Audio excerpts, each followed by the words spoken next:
Salut à toutes et à tous, c'est Vic, j'espère que vous allez bien et bienvenue dans cette nouvelle review d'animé en Blu-ray. Aujourd'hui on va parler de la licence Galo avec une de ses suites, entre guillemets, ce que je vais vous expliquer après, Vanishing Line qui a été diffusée pendant sa diffusion télé en simulcast chez Wakanim.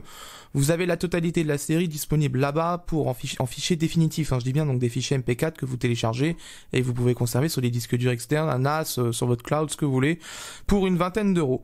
Aujourd'hui on va parler de l'édition Blu-ray. Alors, cet animé est un standalone. C'est-à-dire qu'on peut regarder cet animé sans connaître totalement la licence Galo. C'est relativement bien expliqué quand même dedans. Donc je préfère vous prévenir. Même si je pense que cet animé va quand même répondre plus aux fans de la licence Galo que pour le néophyte vraiment pur qui découvre la série comme celle-là. C'est quand même un très bon animé parce que niveau animation, c'est fait par le studio Mappa, qui fait notamment en ce moment, et d'ailleurs on va le montrer parce que c'est marqué sur le flyers derrière, qui fait notamment dernièrement justement l'Attaque des Titans saison 3, qui est diffusée en ce moment chez Wakanim en simulcast, qui est, je pense, la grosse sortie de 2021 de toute façon. Alors, du coup, on est sur un coffret qui relativement ressemble à ce qui est sorti pour comment ça s'appelle, King's Game. Vous savez, cette purge là que j'avais dit qu'il fallait pas acheter parce que concrètement c'était toujours censuré et que concrètement que la version d'Ibex n'apportait rien de plus en fait, à part une qualité vidéo légèrement en hausse. Et concrètement, ça mérite pas une sortie Blu-ray, une série pareille. Donc, je vous présente aujourd'hui la licence Galo, mais dans cette fois-ci c'est Vanishing Line avec cette édition Blu-ray. Alors, Dybex a sorti cette édition Blu-ray en VOSTFR only, donc il n'y a pas de VF dessus, pour une trentaine d'euros. Alors, visuel full, déjà on commence avec ça, logo de la série ici, avec petit vernis sélectif ici, si vous voyez bien, petit brillant rouge, c'est joli, c'est vrai que c'est de bon goût là-dessus, il n'y a pas de problème. Sur le côté, la tranche Vanishing Line, l'ancien édition collector, je mets ma main à couper quand même que d'ici 2 ans il y aura toujours autant de coffrets à vendre, le logo de la série, la petite illustration pour se voir c'est quelle série, et la mention Blu-ray, parce que je l'ai pris en Blu-ray de toute façon, c'est pas une édition combo. Derrière, visuel un peu avec le nouveau logo de Netflix, avec les stries, etc, c'est joli, etc, les petites bandes néons, etc, c'est joli. Néanmoins, je vais faire une petite remarque quand même aux gens de chez IDP, parce que c'est eux qui le fabriquent ce coffret, ça serait bien d'arrêter de mettre de la colle derrière les flyers, parce que je vous explique, quand on enlève le flyers avec la colle, ça tire tellement sur le coffret que ça en fait des cloques à chaque fois. Donc ça serait peut-être bien de faire comme ce que fait Allzy Animé récemment, aussi bien Angleterre, enfin notamment en Angleterre qui font, c'est de ne plus mettre de colle, comme ça les gens n'ont plus le problème de quand ils retirent le flyers pour le ranger dans le coffret, qui n'est pas une cloque derrière toute dégueulasse quand même. Et en plus je vous rappelle que sur le coffret d'Akira, quand j'avais enlevé le flyer, le coffret s'est un peu déchiré, donc franchement, autant l'enlever, ça fait chier tout le monde, donc là-dessus, enlevez-la, ça sera quand même beaucoup mieux. Les gens sont pas fous, ils l'arrangent à l'intérieur, la petite fiche. Derrière, du coup, il y avait le flyers qui était collé. Alors, à l'intérieur, bon, le speech de la série, la phrase d'accroche, notons bien que c'est une série intégrale, 24 épisodes en 3 Blu-ray disques. Et alors, je préfère prévenir tout de suite, 3 Blu-ray disques pour un animé pareil, donc qui se passe essentiellement, je dis pas totalement, de nuit, avec des dégradés de couleurs qui se font dans les scènes sombres. C'est le juste, parce que Galo Vanishing Line, c'est quand même quelque chose fait par Mappa, et Mappa aime bien jouer avec les dégradés de couleurs. Il y a qu'à voir Yuli on Ice 2 minutes pour comprendre de ce qu'ils font, et il y a qu'à voir d'ailleurs la dernière saison de l'Attaque des Titans. Mais oui, ils aiment globalement les dégradés de couleurs assez poussés, et donc ça peut être une pente très très glissante pour le color banding. Donc il faut absolument donner du débit vidéo au compresseur vidéo pour justement éviter ce phénomène que s'il n'a pas assez de débit, qui commence à attaquer le peu de grains mis pour empêcher le color banding et donc le faire apparaître. Donc voilà. Ou alors de faire un dithering, et là il faut donner du débit vidéo. Derrière nous avons les spécifications techniques. En haut il y a juste le speech du coup qui explique qu'est-ce que c'est que la série et qui a fait l'animé. Donc c'est Mappa qui a fait Terror Resonance, l'Attaque des Titans saison finale, etc., qui a réalisé, etc. Pour ça je vous laisserai le découvrir. C'est en 3 Blu-ray 10, 24 épisodes en intégralité, 10 heures de programme, écran 16:9 1080p, le son est en AC3, ce qui est marqué sur la fiche.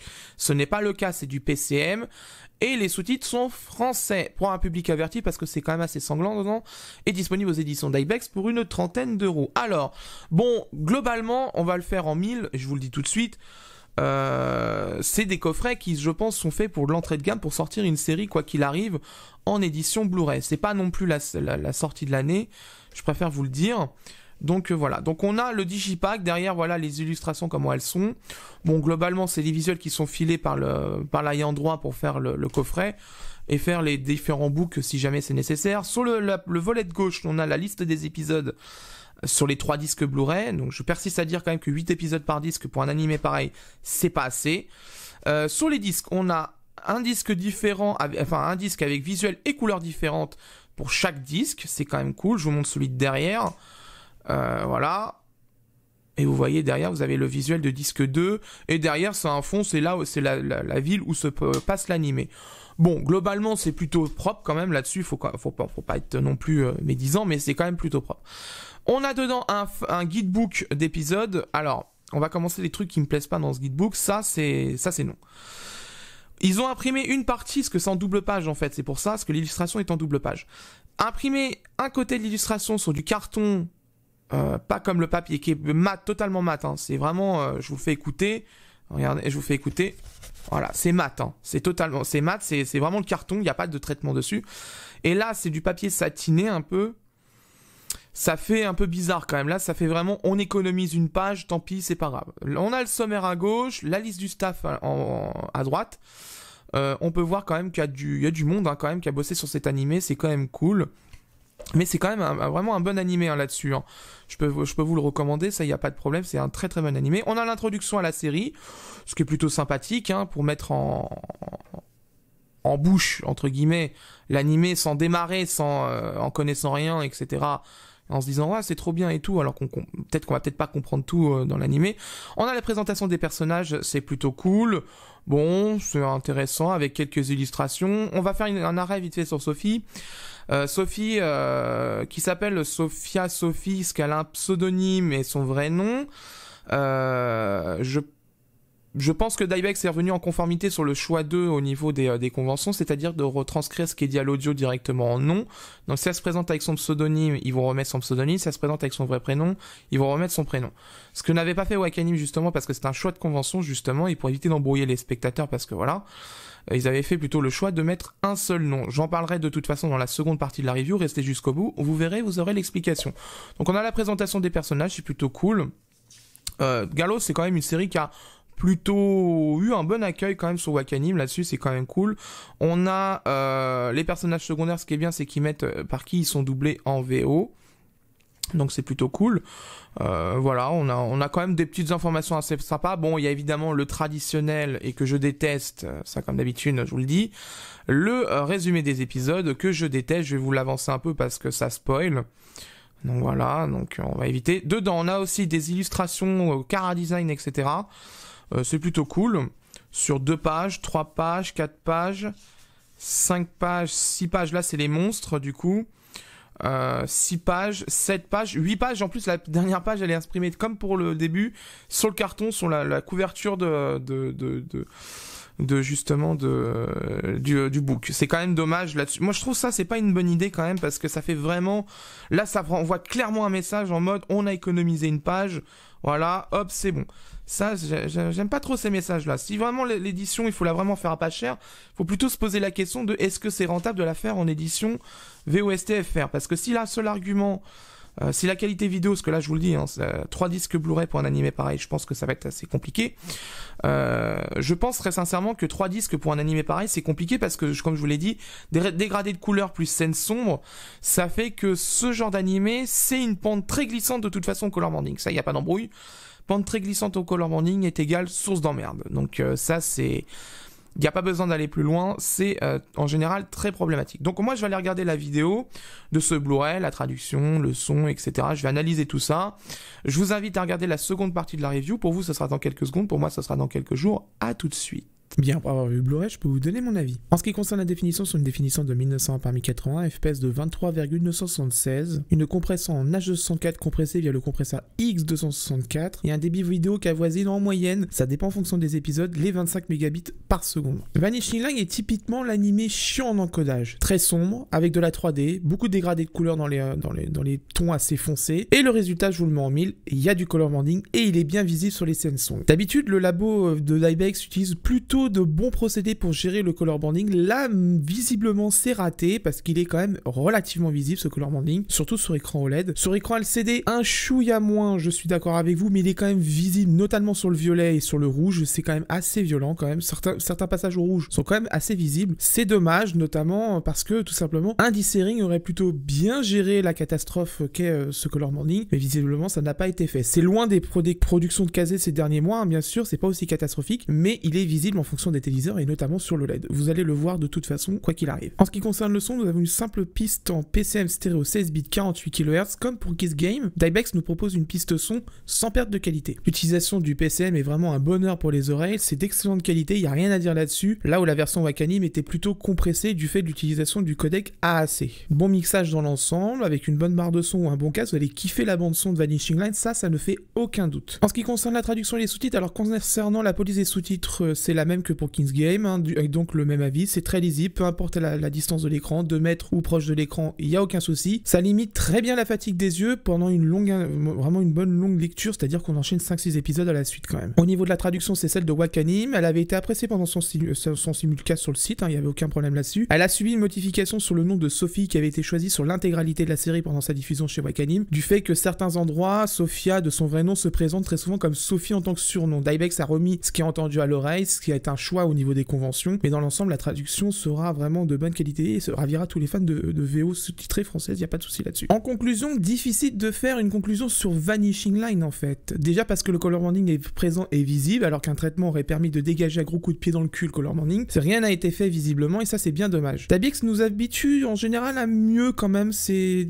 bizarre, je pense que là-dessus, je pense que cette série n'a pas eu les soins qu'elle mérite, c'est dommage parce que Vanishing Line est une très bonne série. Que la franchise Galo est quand même quelque chose de très connu quand même au Japon, en France un peu moins évidemment bien sûr, mais c'est d'une longue lignée d'œuvres qui a été fait dessus et Vanishing Line est fait en plus par Mappa, c'est dommage parce que l'animation dessus est quand même relativement bonne, hein, là-dessus ils ont fait un très bon travail. C'est dommage, je pense qu'un petit peu de soin sur la vidéo aurait été quand même le bienvenu, même si c'est une série beaucoup plus confidentielle, c'est pas une raison. Vanishing Line mérite quand même un traitement, surtout après la purge qui a été faite sur King's Game. C'est un animé raté et pourtant lui il a eu quand même un soin particulier au niveau de la vidéo, alors que concrètement il n'y a rien qui le justifie parce qu'il est toujours genre censuré, il est toujours aussi mauvais en animation, il est toujours aussi mauvais au niveau histoire. Et Vanishing Line lui aurait mérité plus d'attention quand même là-dessus. L'audio est d'excellente qualité, il n'y a rien à dire là-dessus, hein. Le son en PCM ça fait vraiment un miracle de toute façon par rapport à un AAC à 128 kilobits par seconde, c'est quand même bien là-dessus. La traduction héritée de Wakanim, elle est très bonne de toute façon, elle a eu la correction qui était nécessaire de toute façon dessus d'un point de vue au niveau convention, au niveau du choix des noms. Moi je trouve que ce qui est vraiment dommage c'est le point noir, c'est la vidéo, c'est vraiment dommage, c'était le seul argument de vente pour ce coffret, c'est justement la qualité vidéo par rapport à celle de Wakanim, parce que je vous rappelle que Wakanim vend ses fichiers dématérialisés en .mp4 sur le site pour environ une vingtaine d'euros, là où ce coffret est vendu 30 € en moyenne sur les différentes boutiques que j'ai vues en ligne, aussi bien sur Animstore et ailleurs ou Amazon. Je vous recommande de l'acheter sur Amazon au cas où si vous avez un problème avec le colis, au moins vous pouvez le renvoyer et sans discussion. C'est quand même dommage parce que du coup l'argument de ce coffret était la qualité vidéo et la possibilité d'archiver. La possibilité d'archiver ne peut plus être tenue parce que Wakanim propose la même chose avec ses fichiers MP4 en achat direct, et c'est-à-dire que vous pouvez les stocker où vous voulez, NAS, disque dur externe, sur votre ordi, sur votre cloud, où vous voulez, en piratage bien sûr, en partage torrent bien sûr, on va pas abuser non plus, mais vous pouvez le stocker partout, votre fichier, c'était pas un problème. Là, le seul argument de ce coffret, c'est d'avoir une belle boîte dans une vidéothèque. Est-ce que ça fait un argument de vente et donc de prendre 10 balles de plus? Je sais pas, franchement ça va être à vous de voir. Je pense que moi personnellement, si j'étais à la place d'un consommateur d'animé et que j'ai d'autres achats coffrets qui vont arriver en plus dans pas longtemps, hein, il y a pas mal de séries qui vont débarquer en Blu-ray, je pense que je remettrais plutôt les sous chez Wakanim que sur ce Blu-ray. Je suis désolé là-dessus de vous le dire, et que les fans de Dybex, hein, il y en a, hein, ils sont encore quelques-uns, mais il y en a. Moi je peux pas recommander un achat de coffret où le seul argument qui est vraiment valable pour acheter ce Blu-ray, c'était la qualité vidéo. Et si la qualité vidéo propose du color banding, ce qui était un peu le cas aussi de la version SVOD, autant faire une économie et aller directement sur la version SVOD qui elle propose aussi la version originale sous-titrée français. Il n'y a pas de VS sur ce coffret, donc c'est pas un argument d'achat. Seul argument d'achat, du coup, c'est le coffret, c'est tout. Voilà, c'est la fin de cette review, j'espère qu'elle vous a plu. Prochainement, on va avoir en coffret Denocoil, c'est prévu, c'est toujours en cours, je suis en train de le faire. Je vous rappelle que j'ai eu un petit problème avec mon PC, mon alimentation avait explosé, donc du coup, il a fallu que je change d'alimentation en cours de route. J'étais en train de faire l'analyse au niveau vidéo de Denocoil au moment où c'est arrivé, donc du coup, vous inquiétez pas, ça va arriver en temps et en heure, c'est un petit peu décalé, je sais, j'en suis désolé, mais ça va arriver, il y a beaucoup de choses à dire en plus sur Denocoil, c'est une longue série, surtout très compliquée à appréhender parce que c'est pas un simple shonen comme on peut en voir tous les jours, là c'est vraiment une série, vraiment, il faut bien regarder, bien faire attention, surtout bien analyser la traduction parce que c'est là où justement ça peut pêcher, mais globalement, ouais, ça va être une belle review, notamment au niveau du coffret, il y a beaucoup de choses à dire aussi, donc on en reparlera quand elle sortira. Il y a aussi en review qui va arriver prochainement les My Hero Academia, alors je vous préviens tout de suite, le coffret combo qui avait été annoncé du film Heroes Rising a été annulé, du coup, je vous le dis tout de suite si vous l'entendez, vous l'avez pas entendu sur Black Fox et là vous l'entendez. La review du coffret combo de Heroes Rising est annulée, mais en échange, je vous prendrai l'édition simple qui sera d'ailleurs la seule édition qui sera disponible pour ce film. Je vous le ferai en review pour qu'on puisse regarder et la saison 4 aussi arrivera. Elle est décalée à avril pour l'instant, donc du coup, j'attends que ça sorte et comme ça, on aura enfin la tant attendue review de My Hero Academia qui permettra de voir justement si Kazé écoute ce qu'on dit ou continue de faire l'autruche visiblement, comme c'est le cas en ce moment sur les réseaux sociaux. Dans les autres reviews, il y aura bien sûr, comme je vous l'avais vu, All the Anime a annoncé le remplacement des disques de Violet Evergarden, donc du coup, il y aura une nouvelle vidéo que je ferai pour voir si vraiment la vidéo est de bonne qualité cette fois-ci pour vous dire c'est bon, vous pouvez l'acheter ou non. Donc je ferai bien sûr, et je ferai aussi la vidéo pour les enfants du temps quand je recevrai mon disque. Normalement, je vais le recevoir cette semaine ou la semaine prochaine, le disque de remplacement. Ne vous inquiétez pas, de toute façon, je vous tiens au courant. N'hésitez pas à me suivre sur Twitter si vous souhaitez être tenu au courant de l'avancement des reviews, comme d'habitude. Les liens sont en description, c'est très important. Si vous souhaitez soutenir les reviews, comme d'habitude, je vous le dirai de toute façon à toutes les vidéos, mais c'est important pour vous le rappeler. Les liens affiliés Amazon dans la description vous permettent de retoucher une commission. Ça enlève un petit peu de thune à Amazon, hein. Je vous cache pas que ça fait quand même du bien de piquer de la thune à Amazon. On leur retire un petit peu de marge pour me la filer à moi, pour que je puisse réinvestir dans des coffrets et continuer la review. Justement, cette review de Vanishing Line a été fait justement grâce à vos achats Amazon, donc du coup c'est vachement cool. Donc on a pu faire la review de Vanishing Line et de Black Fox grâce à vos achats, c'est quand même vachement cool. Si vous souhaitez soutenir hors Amazon, vous avez le lien Utip en description, vous pouvez faire un don, 1 euro, ce que vous voulez, mais vous pouvez faire un don de toute façon sur la page Utip en description. Cet argent de toute façon ne servira que pour les reviews quoi qu'il arrive et ne sera pas utilisé pour autre chose. N'hésitez pas aussi à vous abonner, de lâcher un pouce bleu, de mettre la cloche et de lâcher un commentaire pour le référencement sur la vidéo, parce que je vous rappelle que sans commentaire, pas de référencement, hein, maintenant on le sait, on a fait les tests, les vidéos qui n'ont pas de commentaires, ils n'ont pas de référencement, c'est comme ça, merci YouTube de nous la mettre bien profond tous les jours, là-dessus il n'y a pas de problème, hein. Voilà, merci. Quant à moi je vous laisse et d'ici là portez-vous bien, ciao.